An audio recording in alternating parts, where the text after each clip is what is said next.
Chaque jour en semaine, et quand il fait beau, la même curiosité.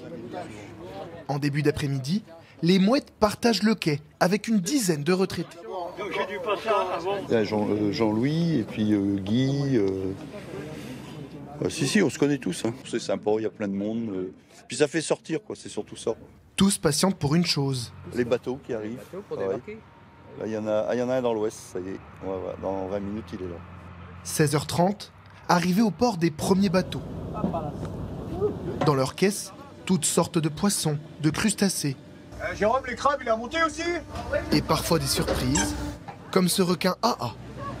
À côté, Yves attend le retour du bateau de son frère. Problème, plus de grue disponible. C'est nos bras qui font la grue. Des dizaines d'espèces dans les caisses, dont le produit phare du Guilvinec, la langoustine. Eh ben, c'est la demoiselle du pays, quoi. Et son eau rose. La pêche débarquée, les marins s'en vont laver leur bateau.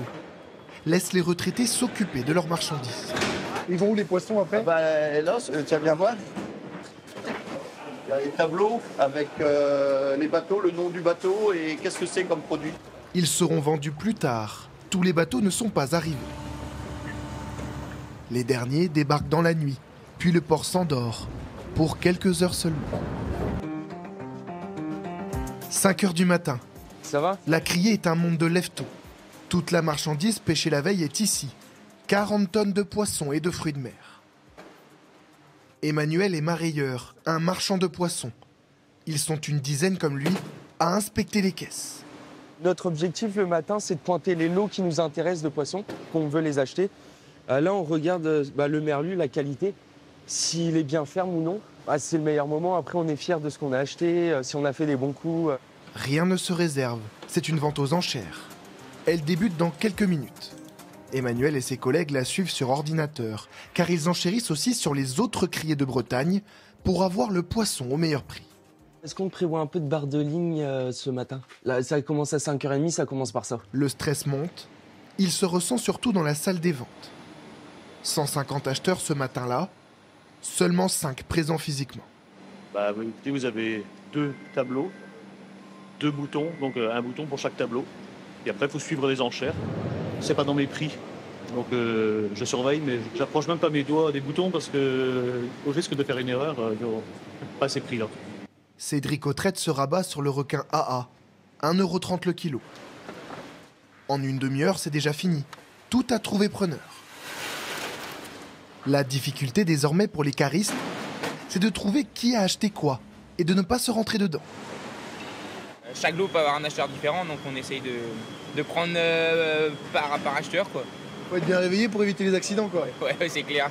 Et puis ça glisse un peu. La marchandise est déposée chez les marailleurs. Et là encore, le temps est compté. On a besoin de 40 kilos d'ailes en 500 000. Marc passe de l'achat à la préparation du poisson. Lui et ses gars, comme il dit, ont entre autres 400 filets de raie à préparer. Alors là, on va avoir des premiers départs qui vont partir sur Bordeaux, peut-être Lyon. On expédie vraiment sur toute la France. Pour 8 heures, le camion il ferme les portes, il se barre. Derrière le port, le Guilvinec a son propre lycée maritime. Les futurs marins apprennent à tenir la barre, juste ici. Et l'exercice est de sortir du chenal pour rejoindre la bouée de pilotage de poule. Embarqués avec Elouane et Kelly dans un simulateur de navigation, où l'illusion est quasi parfaite. Jusqu'à l'impression d'être ballotté par les flux. Ça nous permet d'essayer comme si c'était des gros bateaux, parce qu'on n'a pas forcément l'occasion de les manœuvrer, à part peut-être en stage parfois si on est chanceux. Le lycée forme 150 élèves et une centaine d'adultes en reconversion. Bon, messieurs, dames, aujourd'hui, on va faire des filets, des casiers et du chalutage. C'est un exercice de ramandage, la réparation des outils de pêche. Tu vas prendre ton aiguille, tu prends 10 mailles et tu l'amarres ici après. Ok. Et après, tu tends. Mathis est de Martigues, un Méditerranéen qui veut braver le courant fort de la Manche. Même dans un contexte où la pêche est un métier de plus en plus difficile, lui se dit prêt. Il y a toujours des bateaux qui pêchent, c'est pas mort, quoi. Il y a encore un métier à conserver. Ce serait con de le perdre, quoi. C'est quand même, je pense, un beau métier. Car la pêche est l'essence même du Guilvinec, celle qui fait son identité génération après génération et sa réputation de premier port artisanal de France.